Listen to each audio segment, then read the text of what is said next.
abantwana bayabahlukumeza abazali bangalaleli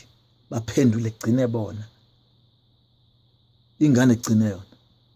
athi bese bathe umzali gcine yona abanye abantwana menganikwanga imali yokuya esikoleni aphukulela umzali isonto lonke abanye abantwana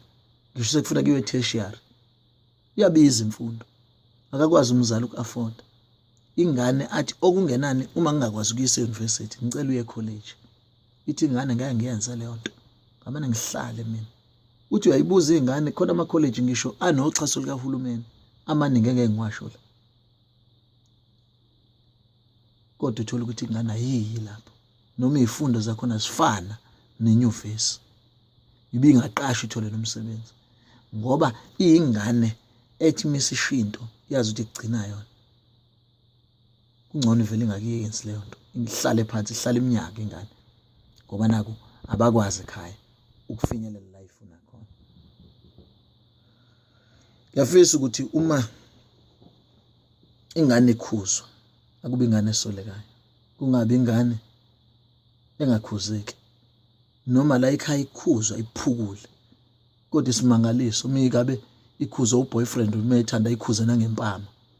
ithi hayi uyangilungisa hayi bengilungisa kodwa umzali gijima e-police station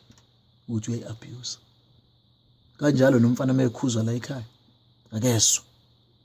kodwa intombi imtshela noma intoni umjaji ufuna ukumbona manje agijima abemfishane akube khona ukuthi njengabantwana nazi ukuthi niyabahlukumeza abazali nenza bavuke izifo kungafanele ubuya late emakhaya umzali azaphathwe isifo senhliziyo ngoba akazi ingane yakhe izobuya yini ngoba uzoqhuma ibha uzobona ingozi ku-TV akazi